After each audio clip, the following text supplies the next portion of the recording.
ये कहानी है एक व्यक्ति की जो काफी चिंता में रहता था, जिस कारण वो काफी चिड़चिड़ा और तनाव में रहने लगा।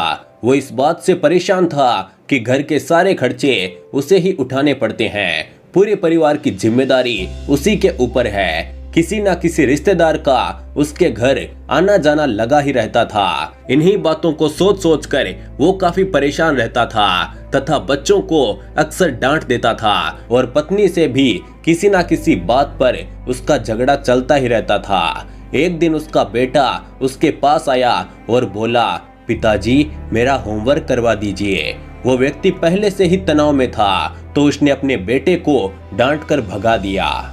लेकिन जब थोड़ी देर बाद उसका गुस्सा शांत हुआ तो वो अपने बेटे के पास गया। उसने देखा कि बेटा तो सोया हुआ है लेकिन उसके हाथ में होमवर्क की कॉपी है। उसने कॉपी लेकर देखी और जैसे ही उसने कॉपी नीचे रखनी चाहिए उसकी नजर होमवर्क के टाइटल पर पड़ी। होमवर्क का टाइटल था वे चीजें जो हमें शुरू में अच्छी नहीं लगती लेकिन बाद में वे अच्छी ही होती है। इस टाइटल पर बच्चे को एक पैराग्राफ लिखना था जो उसने लिख लिया था। उत्सुक होकर उसने बच्चे का लिखा पढ़ना शुरू किया।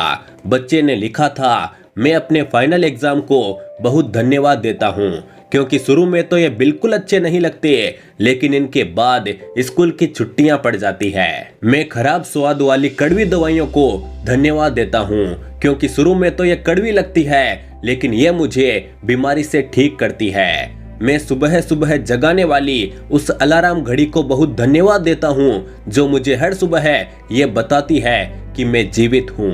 मैं ईश्वर को भी धन्यवाद देता हूँ जिसने मुझे इतने अच्छे पिता दिए क्योंकि उनकी डांट मुझे शुरू में तो बहुत बुरी लगती है लेकिन वो मेरे लिए खिलौने लाते हैं, मुझे घुमाने ले जाते हैं और मुझे अच्छी अच्छी चीजें खिलाते हैं। मुझे इस बात की खुशी है कि मेरे पिता हैं क्योंकि मेरे दोस्त सोहन के तो पिता ही नहीं हैं। बच्चे का होमवर्क पढ़ने के बाद उस व्यक्ति की आंखें खुल गई, उसकी सोच बदल सी गई। बच्चे की लिखी बातें उसके दिमाग में बार बार घूम रही थी, खासकर वो लास्ट वाली लाइन। वो व्यक्ति पहले शांत होकर बैठा और उसने अपनी सारी परेशानियों के बारे में सोचना शुरू किया। मुझे घर के सारे खर्चे उठाने पड़ते हैं, इसका मतलब है कि मेरे पास घर है और ईश्वर की कृपा से मैं उन लोगों से बेहतर स्थिति में हूँ जिनके पास घर नहीं है। मुझे परिवार की जिम्मेदारी उठानी पड़ती है, इसका मतलब है कि मेरा परिवार है, बीवी बच्चे हैं और भगवान की कृपा से मैं उन लोगों से ज्यादा खुशनसीब हूँ जिनके पास परिवार नहीं है और वो दुनिया में बिल्कुल अकेले हैं। मेरे यहाँ कोई ना कोई मित्र या रिश्तेदार आता जाता रहता है, इसका मतलब है कि मेरी एक सामाजिक हैसियत है और मेरे पास मेरे सुख दुख में साथ देने वाले लोग हैं। हे भगवान तेरा बहुत बहुत शुक्रिया, मुझे माफ करना, मैं तेरी कृपा को पहचान नहीं पाया। उस व्यक्ति की सारी परेशानी, सारी चिंताएं एकदम से खत्म हो गई। दोस्तों, ये छोटी सी कहानी हमें बहुत कुछ सिखाती है। खैर, आपने इस कहानी से क्या सीखा कमेंट बॉक्स में जरूर बताएं।